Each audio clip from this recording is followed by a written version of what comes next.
अगर आर्टिकल 6 के केसेस बनने शुरू हुए ना जी, यहाँ पर रस्से कम पड़ जाएंगे, गले बहुत ज़्यादा है, वो काम किया करें जो आप कर सके। सियासी बातों में इस तरह की तलखियाँ लाना आपका काम नहीं है। अगर आप इस मिशन पे हैं कि आपने एक तलखियाँ लानी है तो फिर तो एक अलहदा बात है, लेकिन जब आपको जवाब मिलेगा फिर आगे सियासत से फिर आप आसमान पे जा लगते हैं कि देखिए ये हो गया वो हो गया।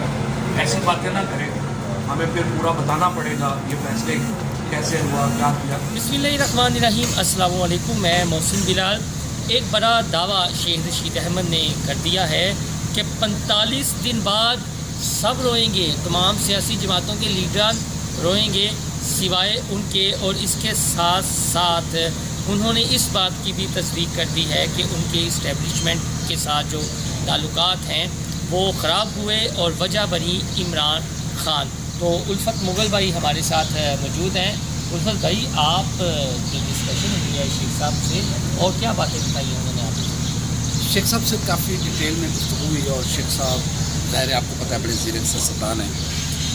एक तो उनका कहना है कि उन्होंने इस्टेब्लिशमेंट को पहले बता दिया था कि भाई अगर आपके इमरान खान के साथ ताल्लुक़ ख़राब हुए तो मैंने उनके साथ खड़े होना है। और आज जब हमने उनसे पूछा कि कोई आपसे रब्ता किया गया, कोई गिला किया गया, इस्टेब्लिशमेंट की तरफ से कोई शिकवा किया गया, कोई डिमांड की गई, तो उन्होंने कहा कि बिल्कुल नहीं, मुझे किसी ने कोई फ़ोन करके ये नहीं कहा कि आप इमरान खान का साथ ना दें।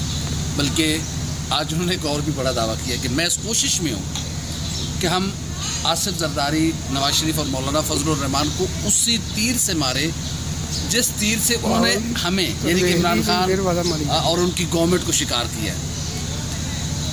तो मेरे ख्याल में ये चीज़ बहुत बड़ा आज उन्होंने दावा किया कि हम, इसका मतलब ये है कि बैक में शेख रशीद साहब इस्टेब्लिशमेंट के साथ राब्तों में हैं, इस बात की कोशिश कर रहे हैं। अच्छा, फवाद चौधरी ने भी आप जर्नैलों को, जजेस को तनकीद का निशाना बनाया और ये कहा है कि सियासी तब्दीली का जो इस्टेब्लिशमेंट के मुँह को खून लगा हुआ है वो सिलसिला ख़त्म होना चाहिए।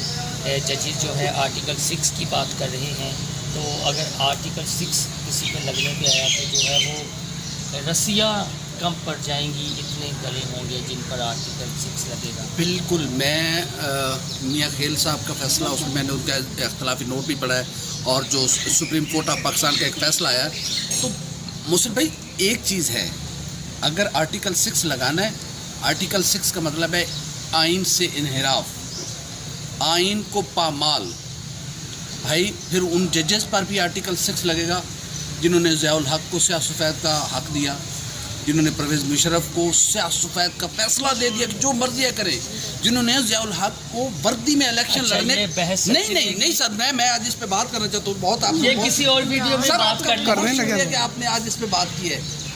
परवेज़ मुशर्रफ को फौजी वर्दी में किसने इलेक्शन लड़ने की इजाज़त दी, उस पर आर्टिकल 6। जुल्फ़िकार अली भुट्टो को एक मामलत या एक मशवरे में तख्तादार पर लटका देने वालों पर क्या आर्टिकल 6 नहीं लगना चाहिए? भाई वक्त हमारे साथ काम है। शेर शी साहब ने जो बात की, आने वाले दिनों में देखेंगे जो बड़ा उन्होंने दावा किया है। आपको हमारी ये वीडियो पसंद आए तो चैनल इनसाइड स्टोरी सब्सक्राइब करना ना भूलिएगा। अल्लाह हाफिज़।